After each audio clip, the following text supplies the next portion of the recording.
Coming up, emails, texting, Bluetooth, BlackBerry, it all seems overwhelming.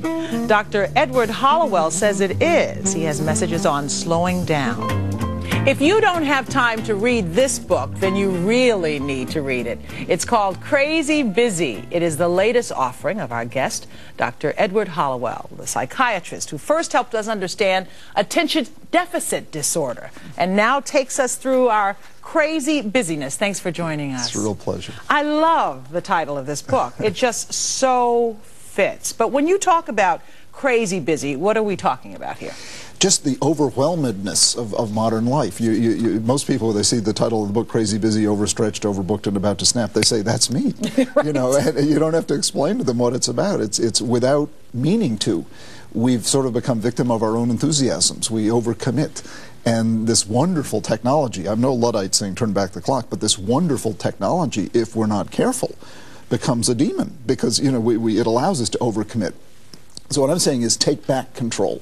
We've given away control. We've removed all our boundaries of time and space, which is great, but we need to reconstruct them according to our own needs and desires. Now, we're not talking about going back to the old days, because I always think, you know, does this mean I got to put the iPod down, put the BlackBerry down? That's not what you're saying. No way. What I'm saying is control it so it doesn't control you. How do we even begin to do that? Well, it's deceptively simple.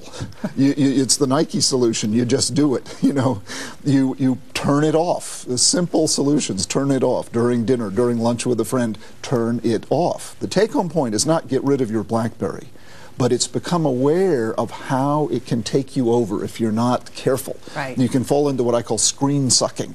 It's a word I made up. It's when you just glomp onto a screen and you just spend... Right. It's almost like an addiction in a way. Yes, exactly. Right. Or at least a compulsion. You know, give me my screen. You know, it's like reaching for a cigarette. Give me my screen. I want to see what the latest message is, even though you know it'll be trivial, unimportant. Your brain cannot attend in depth to two tasks at once. Now, when I tell my son that, he argues with me. He says, no, Mom, I'm the generation that actually can do that. Yeah, but texting is great, and the younger generation has a lot to teach us. I'm not saying, oh, get rid of all... No, this is wonderful stuff, and I learned from my daughter and my sons about texting, about iPods, about, you know, all the Facebook. I mean, it's wonderful new stuff. It's great. It's connecting us in a grand way, but...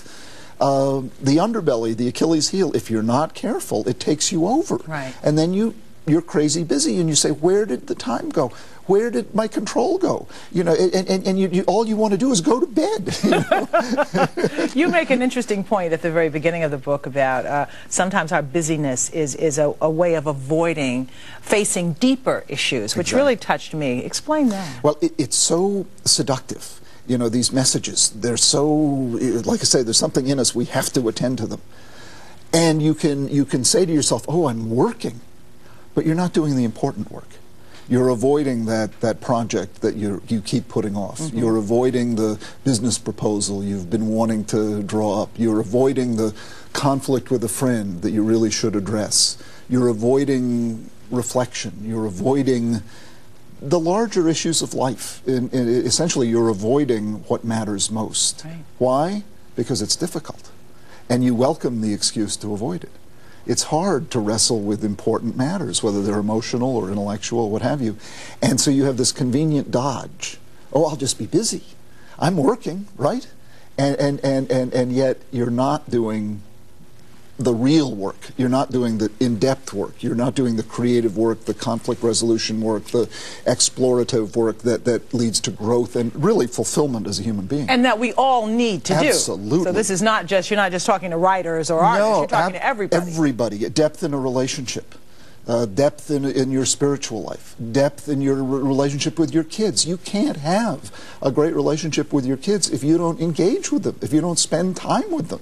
You know, my first rule of parenting is enjoy your children. Right. Well, you can't enjoy your children if you're constantly on your computer or if you're absent in your earphones. I mean, you know, you gotta engage, you gotta connect, and that's the great paradox. These tools have allowed us to connect electronically, but people have been disconnecting interpersonally. And my big plea is to reconnect interpersonally, to spend that important time together. I love this book. It came just in time for me. I'm even going to slow down talking about it. Thank you so much for joining us, Well, Dr. Edward Hallowell. Crazy, busy, overstretched, overbooked, and about to snap. Read this. Thanks. Thanks, Liz.